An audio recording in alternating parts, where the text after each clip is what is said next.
Sergeant ने अपनी motorcycle मेरी गाड़ी के सामने खड़ी की और मेरे पास आकर बोला, गाड़ी से नीचे उतरें। मैं दरवाजा खोलकर नीचे उतरा ही था कि जगमोहन हलक फाड़ कर चीखा, बचाओ। मैंने बौखला कर पहले सार्जेंट की तरफ देखा, फिर जगमोहन की तरफ घूम गया। जगमोहन अपनी मकरू आवाज में मुसलसल मदद के लिए पुकार रहा था। मेरी समझ में नहीं आ रहा था कि उस हरामजादे को कैसे खामोश करूं। फिर मुझे काफी फासले पर एक मोबाइल दिखाई दी जो आहिस्ता आहिस्ता हमारे नजदीक होती जा रही थी। इसी खौफनाक सूरत हाल से मेरा जहन उलझ कर रह गया। वो हरामजादा जगमोहन किसी रिकॉर्ड की तरह बज रहा था, बचाओ बचाओ, ये मुझे कत्ल कर देगा, इसकी जेब में लोडेड गन है। उसकी मकरू आवाज ने मेरी रही सही अक्ल भी खप्त कर दी। मैं हद्दुल इम्कान खुद को नॉर्मल और बाएतमाद जाहिर करने की कोशिश कर रहा था, मगर ऐसे मौके पर जब कोई आहनी आसाब वाला शख्स भी किसी अगवा कुनंदा गैर मुल्की सिफारत खाने के मुलाजिम समेत रंगे हाथों पकड़ा जाए तो वो भी हौसला हार बैठता है। ट्रैफिक सार्जेंट तो बलाए नागहानी की तरह मुझ पर नाजिल था ही। ज्यादा खतरनाक वो पुलिस मोबाइल थी जो लम्हा बलम्हा मुझसे करीब होती जा रही थी। सार्जेंट ने टपट कर कहा, आप क्या समझ रहे थे कि आप इस गाड़ी को टक्कर मारकर फरार हो जाएंगे? मैंने सख्त लहजे में कहा, मुझे ये समझने की क्या जरूरत है, गलती मेरी होती तो मैं जरूर ये समझता। वो बोला, बहरहाल इस तरह मौके से फरार होकर तो आप यही साबित कर रहे थे कि आपके दिल में चोर था। फिर उसने मोहन की तरफ देखा और बोला, ये आदमी क्यों चीख रहा है? मुझे तो तुम कोई वारदाती लग रहे हो। कौन है ये आदमी? मैंने पहले से भी ज्यादा सख्त और बाएतमाद लहजे में कहा, माइंड योर लैंग्वेज ऑफिसर, अब तुम जैसे दो दो टके के पुलिस वाले भी मुझे वारदातिया कहेंगे। वो एकदम नरम पड़ गया, बोला, मेरे कहने का ये मतलब नहीं था जनाब अली। वो मेरी शानदार गाड़ी, बावकार शख्सियत और सबसे बढ़कर मेरे सख्त और पुरएतमाद लहजे से मरूब हो गया। बोला, मैं तो सिर्फ ये पूछ रहा था कि यह आदमी चीख क्यों रहा है। मैंने कहा, इसका जहनी तवाजुन खराब है। मेरी नजर अब भी उस मोबाइल पर थी जो वहां से कुछ फासले पर रुककर गाड़ियों की चेकिंग कर रही थी, और यह सब के लिए बहुत इत्मीनान की बात थी। मैंने कहा, यह आदमी पागल है, मेरा मुलाजिम है और 2 दफा मेंटल हॉस्पिटल से फरार हो चुका है। मैं इसे दोबारा मेंटल हॉस्पिटल ले जा रहा हूँ। जगमोहन चीख कर बोला, ये झूठ बोल रहा है ऑफिसर, मैं भारतीय हाई कमीशन का मुलाजिम हूँ और ये मुझे कत्ल करना चाहता है। मैंने तज़हीक आमेज लहजे में कहा, सुन लिया तुमने ऑफिसर, कभी ये खुद को भारतीय हाई कमीशन का मुलाजिम बताता है, कभी कहता है कि मैं अमेरिका का सफीर हूँ। मुझे क्या जरूरत है किसी भारतीय सिफारतकार को अगवा करने की? जगमोहन चीख कर बोला, मेरी बात का यकीन ना हो तो मेरे हाई कमीशन से कंफर्म कर लो, मेरा नाम जगमोहन है, मैं वहां मुलाजिम हूँ। ट्रैफिक सार्जेंट के चेहरे पर पहली दफा मुझे शक के आसार दिखाई दिए। जगमोहन जल्दी से बोला, इसकी जेब में भरा हुआ रिवॉल्वर भी है। मैंने कहा, तो फिर क्या हुआ, क्या रिवॉल्वर रखना जुर्म है? उस वक्त तक वो गाड़ी भी पहुंच चुकी थी जिसे मैंने टक्कर मारी थी। उसकी ड्राइविंग सीट पर ब्यूरोक्रेट किस्म का एक आदमी बैठा हुआ था। वो गाड़ी से बाहर आया और गाड़ी का दरवाजा जोरदार धमाके से बंद करता हुआ मेरी तरफ बढ़ा।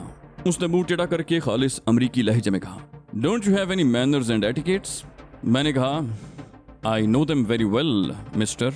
कितना नुकसान हुआ है आपका? मेरी गलती नहीं है, उसके बावजूद मैं आपका नुकसान पूरा करने को तैयार हूँ। मेरे लिए तो नई गाड़ी खरीदना भी कोई मसला नहीं है, नुकसान मेरा भी हुआ है, मगर मैं इसे रिपेयर नहीं करवाऊंगा, बल्कि 1 घंटे के अंदर अंदर नई गाड़ी ले लूंगा। ये मसला तो आप जैसे लोगों का है जो बरसों पाई पाई जोड़कर कमेटियां डालकर या लोगों के हुकूक पर डाका डालकर गाड़ी खरीदते हैं। सार्जेंट हवन्नकों की तरह कभी मेरी और कभी उस नखवत भरे ब्यूरोक्रेट नुमा शख्स की शक्ल देख रहा था। हमारी गुफ्तगू का कुछ हिस्सा उसकी समझ में आया था और कुछ उसके सर से गुजर गया, क्योंकि उसके चेहरे के तासुरात से यही अंदाजा हो रहा था। मेरी तज़हीक आमेज गुफ्तगू से ब्यूरोक्रेट नजर आने वाले शख्स का चेहरा तहकीर के एहसास से सुर्ख हो गया। मैंने जेब से अपना पर्स निकाला और उससे बोला, फरमाइए क्या पेश करूं? 5,000, 10,000? वो शख्स भिन्न कर बोला, बहुत ज्यादा सरमायादार बनने की कोशिश मत करो, 5,000 तो मैं 1 हफ्ते में अपने कुत्तों पर खर्च कर देता हूँ। मैंने तंजिया लहजे में कहा, लगता तो नहीं है, वरना इस भाग दौड़ का क्या मकसद था? वो रऊनत से गर्दन अकड़ा कर बोला, बात उसूल की है, मैं आपसे पैसे तो जरूर वसूल करूंगा, चाहे अभी और इसी वक्त उन्हें फाड़ कर फेंक दूं या किसी मुस्तहिक को दे दूं।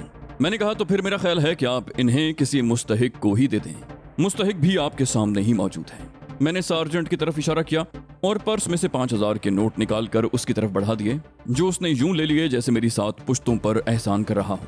फिर वो बकता झकता वहां से रवाना हो गया। सार्जेंट बोला, चलो ये मसला तो हल हुआ, लेकिन उसके चेहरे पर मायूसी थी, क्योंकि इस डील में उसके हाथ तो कुछ भी नहीं आया था। फिर बोला, मगर इस इंडियन हाई कमीशन वाले का क्या चक्कर है?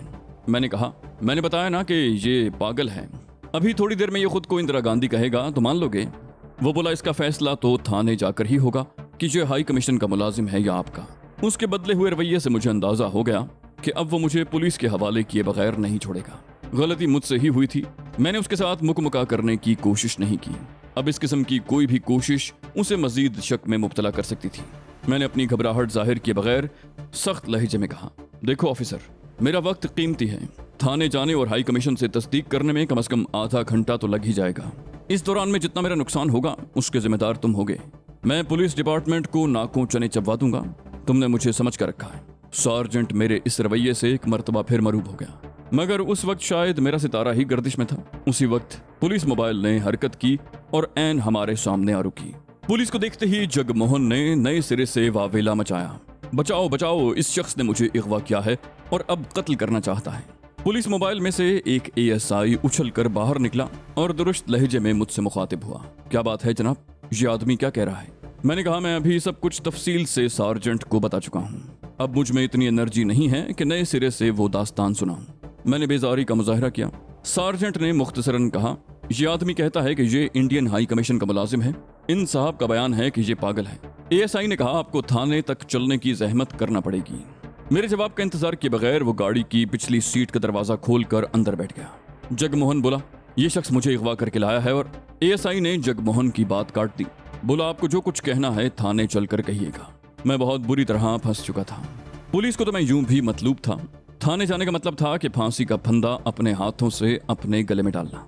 मेरे पास उस वक्त भी एक छोड़ दो रिवॉल्वर मौजूद थे, यानी मेरे मुकदमात में मजीद इजाफा होने वाला था। मैंने कई दफा बैक व्यू मिरर में एएसआई का जायजा लिया। वो कमबख्त बिल्कुल चौकस बैठा हुआ था। उसके सर्विस रिवॉल्वर का रुख मेरी खोपड़ी की तरफ था। वो कोई सरफिरा नौजवान था और मैं इस किस्म के लोगों से खूब वाकिफ था। मैं कोई उल्टी सीधी हरकत करता तो वो बेदरेग मुझे गोली मार देता। पुलिस स्टेशन वहां से ज्यादा दूर नहीं था। मुझे इतना मौका भी ना मिला कि मैं अपनी जेबों में रखे हुए रिवॉल्वर ही गाड़ी में छुपा देता। पुलिस स्टेशन पहुंचकर एएसआई सीधा हमें इंचार्ज के कमरे में ले गया। खिलाफ तवक्को उस वक्त एसएचओ भी इलाका गश्त पर नहीं था। एसएचओ इंस्पेक्टर के रंग का अफसर था और रिवायती पुलिस वालों के बरक्स खासा चाको चौबंद और हशाश बशाश दिखाई दे रहा था।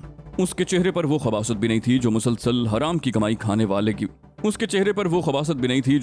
हराम की कमाई खाने की वजह से पैदा होती है। उसने बनज़रे गैर बारी बारी हम दोनों का जायजा लिया, फिर एएसआई से मुखातिब हुआ, क्या किस्सा है? उसने जगमोहन की तरफ इशारा किया। बोला, इसका बयान है सर कि ये इंडियन हाई कमीशन का मुलाजिम है और ये साहब इसे अगवा करके कत्ल करना चाह रहे थे। मैं इस दौरान में मुसलसल सोचता रहा था और अब जहनी तौर पर एसएचओ के हर सवाल का जवाब देने को तैयार था। एसएचओ बोला, आप क्या फरमाते हैं?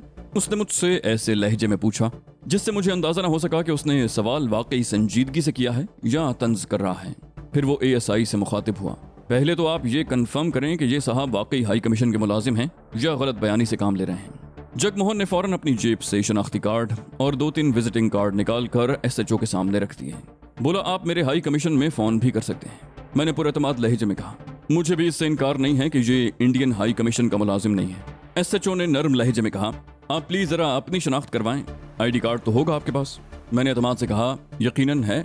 ये हकीकत भी थी, मगर उसे आईडी कार्ड देने का मतलब था खुद को गिरफ्तारी के लिए पेश करना। अभी तो शायद वो मुझे पहचाना नहीं था कि मैं ही बदनाम ज़माना दहशतगर्द कामरान हूँ जिसके सर की कीमत कई हुकूमतों ने लगा रखी है। मैंने जेब में हाथ डालकर अपना पर्स निकाला और उसकी मुख्तलिफ जेबों की यूं तलाशी लेने लगा जैसे आईडी कार्ड तलाश कर रहा हूँ। फिर मैंने माजरत खाना लहजे में कहा, सॉरी ऑफिसर, इस वक्त आईडी कार्ड मेरे पास मौजूद नहीं है, मगर कोई प्रॉब्लम नहीं है, मैं आपको अपना फ़ोन नंबर बताता हूँ, मेरे बाबा साईं आपको मुतमईन कर देंगे, बल्कि हो सकता है वो खुद ही यहाँ चले आएँ। फिर मैंने इत्मीनान से उसे बाबा साईं का नाम और फ़ोन नंबर बता दिया। बाबा साईं मुल्क के मशहूर लोगों में से थे। उनका नाम सुनकर इंस्पेक्टर बुरी तरह चौंक उठा। बोला, आप उनके बेटे हैं? आप खड़े क्यों हैं, प्लीज तशरीफ रखिए। मैंने सर्द लहजे में कहा, मैं यही ठीक हूँ। एएसआई भी फटी फटी आंखों से मुझे देख रहा था। मैंने तल्ख लहजे में कहा, आप शायद ये सोच रहे होंगे कि मैं इसे अगवा करके भारी तावान का मुतालबा करने का इरादा रखता था। इस कंगाल के पास है ही क्या जो ये तावान देगा? ये हाई कमीशन का उतना अहम आदमी भी नहीं है कि इसकी हुकूमत इसके बदले में तावान देने पर तैयार हो।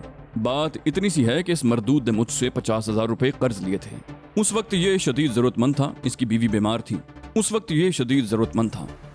बीमार थी और उसका कोई ऑपरेशन था। ये रोता हुआ मेरे पास आया। 50,000 रुपए की रकम मेरे लिए इतनी बड़ी नहीं है। मैंने तरस खाकर इसे रकम दे दी। उसका गवाह भी कोई नहीं था। अब जब मैंने इससे रकम की वापसी का मुतालबा किया तो ये सिरे से मुकर गया कि मैंने कोई रकम ली ही नहीं। अगर ये उस वक्त भी ये कह देता कि मैं रकम वापस करने की पोजीशन में नहीं हूं तो मैं इसे रकम माफ कर देता, मगर इसकी हट धर्मी पर मुझे गुस्सा आ गया आप जानते हैं हम जमींदार लोग प्यार मोहब्बत से लाखों कुर्बान कर देते हैं, मगर कोई ये चैलेंज करे कि हमसे रकम वसूल करके दिखाओ तो 1 रुपए के लिए भी खून की नदियां बह जाती हैं। मैं उसे सिर्फ डराना धमकाना चाहता था, वरना ऐसे लोगों से मैं खुद नहीं निमटता, मेरे आदमी निमटते हैं। अगर इसे अगवा करने का प्रोग्राम होता तो मैं यूं अकेला न निकल पड़ता, और आप जानते हैं कि ऐसे काम हम खुद किसी भी कीमत पर नहीं करते। इसके लिए हमारे पास बंदों की कमी नहीं है। फिर मैंने कुछ तवक्कुफ के बाद कहा, अगर आपकी इजाज़त हो तो मैं बाबा साईं को टेलीफोन कर लूं। एसएचओ बोला, आप शौक से फ़ोन करें, मगर मेरा ख्याल है कि अब इसकी ज़रूरत नहीं है। फिर वो जगमोहन से मुखातिब हुआ, आप बताएं कब दे रहे हैं इनकी रकम? जगमोहन तिलमिलाकर बोला, ये झूठ बोल रहा है, मैंने तो इससे पहले इसकी शक्ल भी नहीं देखी, ये तो मुझसे मालूमात। वो कहते कहते रुक गया। एसएचओ ने जल्दी से कहा, हाँ हाँ बोलें। उसने कहा, मुझे कुछ नहीं कहना, मैं अपने हाई कमीशन फ़ोन करना चाहता हूँ। इस सूरत हाल से मेरे साथ साथ एसएचओ भी घबरा गया। अगर जगमोहन कोई आम आदमी होता तो एसएचओ अब तक उसकी चमड़ी उधेड़ देता। बाबा साईं के हवाले के बाद उसकी सारी हमदर्दियां मेरे साथ थीं। बात अगर इंडियन हाई कमीशन की न होती तो कोई प्रॉब्लम ही नहीं था, मगर इस वाक़े को बैनुल-अक़वामी मीडिया बड़े पैमाने पर उछाल सकता था। ये 2 अफराद का नहीं बल्कि 2 मुल्कों के ताल्लुकात का मसला था। मुल्क भी ऐसे जिनके दरमियान पहले ही कशीदगी मौजूद थी। मेरा जहन तेजी से काम कर रहा था। मैंने जगमोहन से कहा, ठीक है, तुम फोन मिलाओ, तुम्हारे हाई कमिश्नर से मैं भी बात करूंगा, उसे तुम्हारे करतूत बताऊंगा कि तुम कैफे ग्रैंड में क्यों मुझसे मिले थे। अब मैं उससे 50,000 की बजाय 1 लाख वसूल करूंगा। तुम क्या समझते हो, मैं तुम्हारे हाई कमिश्नर को असल सूरत हाल से आगाह नहीं करूंगा? तुम्हारी इस हरकत पर तुम्हारी नौकरी तो जाएगी ही, जेल भी जाओगे। मिलाओ फोन। मैंने ढके छुपे अल्फाज में उसे धमकी दी थी कि वो गद्दारी का मुर्तकिब हो रहा है और मैं उसकी इत्तला हाई कमीशन को दे सकता हूँ। गो मेरे पास इसका सबूत नहीं था, मगर मेरे पुरएतमाद लहजे और दुरुस्त रवैये ने जगमोहन का एतमाद मुतजलजल कर दिया। वो शिकस्त खुर्दा लहजे में बोला, मैं नहीं चाहता था कि मेरी वजह से दोनों मुल्कों के ताल्लुकात मजीद कशीदा हों, इसलिए इस मामले को यहीं ख़त्म कर दें तो बेहतर है। मैंने सख्त लहजे में कहा, यानी मैं अपने 50,000 भूल जाऊं? वो बोला, मैं गरीब आदमी हूँ, पूरी रकम एकदम तो अदा नहीं कर सकता, हाँ थोड़ी थोड़ी रकम हर महीने दे सकता हूँ। जगमोहन अब वहाँ से अपनी जान छुड़ाने के चक्कर में था। बाबा साईं के नाम से शायद वो भी वाकिफ था। उसे यकीन था कि मेरी पहुँच हाई कमिश्नर तक भी होगी। मैंने कहा, यही बात अगर तुम पहले कह देते तो इसकी नौबत ही ना आती। तुमने तो सार्जेंट को देखते ही बचाओ बचाओ के नारे लगाए। चलो ये बात है तो मैं उस रकम को भूल गया, तुम्हें अब रकम वापस करने की जरूरत नहीं है। जगमोहन जल्दी से बोला, तो फिर मैं जाऊं? मैंने कहा, ऐसी भी क्या जल्दी है, अभी तो सारी बात ही साफ हो गई, चाय पी कर जाना। मैं एएसआई से मुखातिब हुआ, कहा, इस बकबक झकझक में मेरे सर में दर्द हो गया है, जरा किसी को भेजकर अच्छी सी चाय वगैरह मंगवा लें। मैंने 100 रुपए का एक नोट निकाल कर उसे देना चाहा। मैं असल में जगमोहन को कुछ देर रोकना चाहता था। मैं जानता था कि तैमूर मेरे पीछे पीछे आया होगा और उस वक्त भी थाने के बाहर मौजूद होगा। जगमोहन अब हमारे लिए खतरनाक हो गया था। मैं अब किसी कीमत पर उसे जिंदा नहीं छोड़ना चाहता था। एसएचओ ने जल्दी से कहा, अरे नहीं नहीं, चाय मेरी तरफ से होगी। मैं अचानक उठ खड़ा हुआ। मैंने कहा, मुझे उस दोस्त का ख्याल ही नहीं आया जो मेरे पीछे पीछे आ रहा था, मैं जरा उसे देख लूं। ये कहकर मैं थाने से बाहर निकल आया। थाने से कुछ फासले पर मुझे तैमूर की गाड़ी दिखाई दी। मैं तेजी से उसकी तरफ बढ़ा और जल्दी जल्दी बोला, खेल बिगड़ गया था मगर अब हालात काबू में हैं।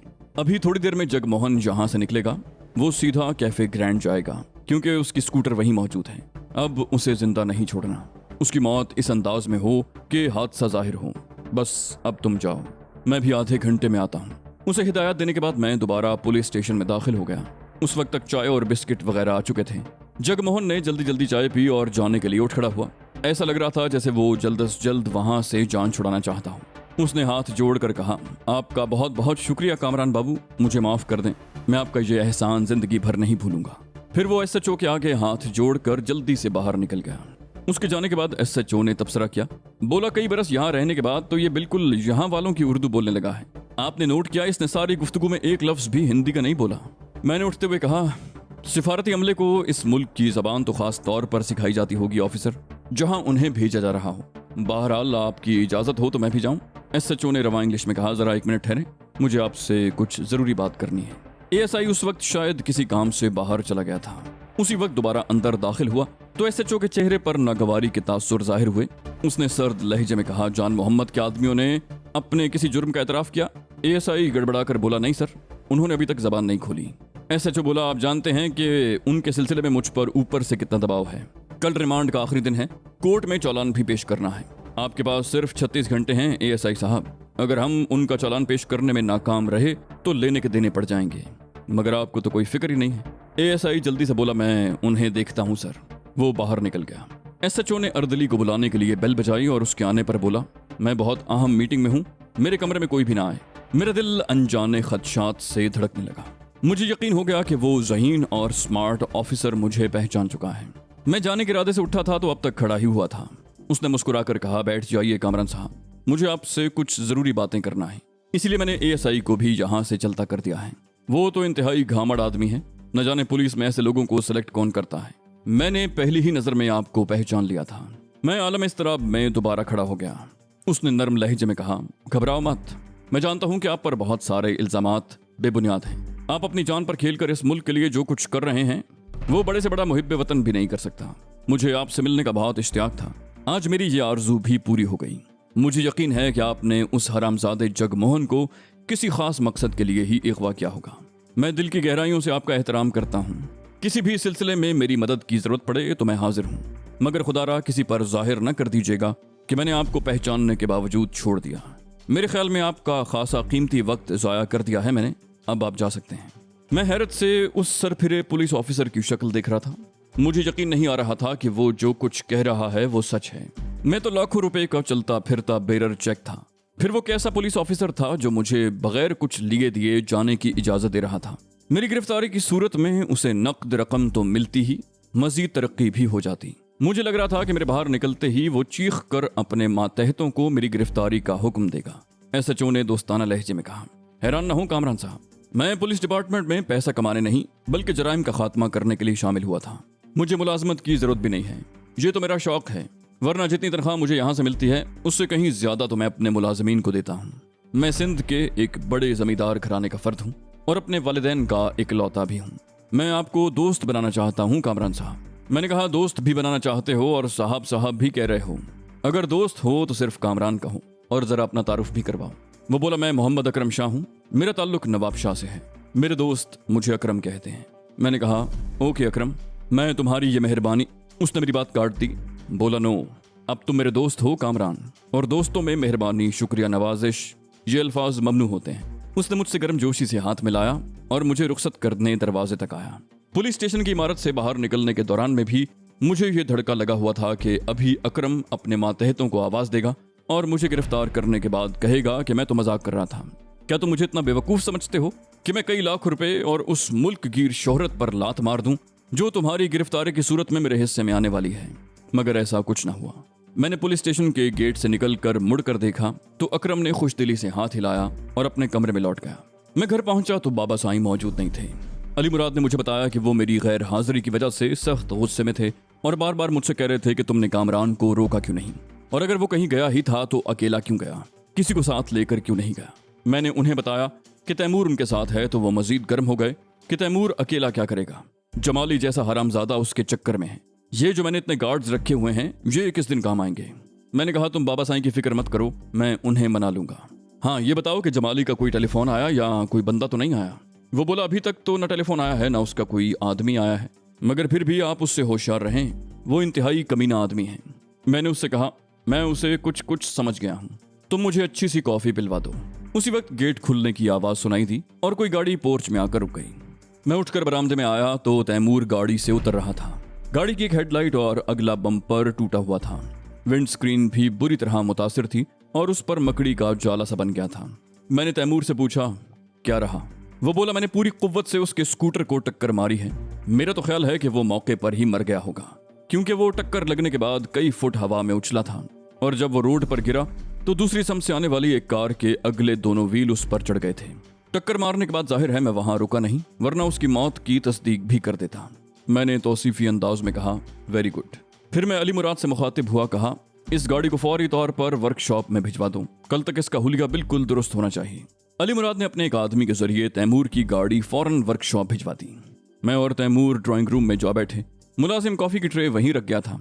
मैंने तैमूर से कहा, यार अफसोस तो इस बात का है कि इतनी मेहनत करने के बाद भी हम वहीं खड़े हैं। अचानक नजीर की आवाज आई, हम वहां नहीं खड़े हैं। तुम्हारी बेखूनी के लिए CIA ने अब न्यूयॉर्क के एक माफिया किंग विल्सन की खिदमात हासिल की हैं। उनके ख्याल में तुम पीटर के बस के भी नहीं हो। मैंने कहा, पहले तो तुम ये बताओ कि अचानक तुम यहाँ कैसे आ गए?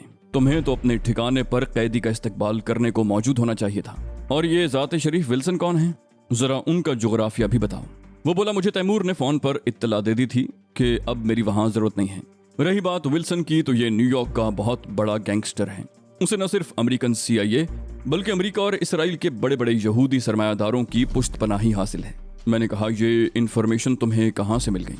वो बोला, मैं गुज़श्ता कई बरस से अंडरग्राउंड वर्ल्ड में सरगर्म अमल हूँ। विल्सन और उसके साथ जेरी की आमद को बहुत खुफिया रखा गया है, मगर मेरे आदमी वहां भी मौजूद हैं। फिर वो मुस्कुरा कर बोला, उन दोनों का एयरपोर्ट पर ही खात्मा न कर दें। मैंने कहा, तुम आदमी तो काम के हो, मगर कभी कभी तुम्हारी अक्ल घास चरने चली जाती है। वो लोग किसी गैंगस्टर या माफिया चीफ की हैसियत से पाकिस्तान में दाखिल नहीं होंगे, बल्कि अमेरिकी हुकूमत के किसी बैनुल-अक़वामी इदारे की आड़ में यहाँ आएंगे। एयरपोर्ट पर उनका खात्मा करना इतना आसान नहीं होगा। हाँ, अगर तुम जिंदगी से बेजार हो गए हो तो जरूर ऐसा करो। तैमूर बोला, हो सकता है कि हम एयरपोर्ट से उनका पीछा करें और उनके ठिकाने से वाकिफ होने के बाद उनसे निमट लिया जाए। नजीर ने तंज़िया अंदाज में कहा, इस खुश फहमी में भी मत रहना। वो एक बार अमेरिकन सिफारत खाने की इमारत में दाखिल हो गए तो फिर हमें उनका साया भी दिखाई नहीं देगा। मैंने कहा, ये जरूरी नहीं है कि वो अमेरिकन सिफारत खाने का ही रुख करें। अमेरिका की कई तंजीमें और फलाही इदारे यहाँ सरगर्म अमल हैं। बज़ाहिर उनका मकसद इंसानियत की फलाह और बहबूद है, मगर अंदरूनी तौर पर उनमें से बेशतर हमारे मफाद के खिलाफ काम कर रहे हैं। विल्सन और जेरी ऐसे ही किसी इदारे की आड़ में यहाँ आ रहे होंगे। मुझे यकीन था कि उनकी आमद के मौके पर एयरपोर्ट की सिक्योरिटी का इंतजाम दुगना होगा। अगर तुम्हारा कोई आदमी वहाँ मौजूद है तो उसे भी इस सिक्योरिटी का इल्म होगा। नजीर ने बेबसी से पूछा, फिर आपके ख्याल में क्या करना चाहिए? मैंने कहा, सब्र और सुकून से मुनासिब मौके का इंतजार।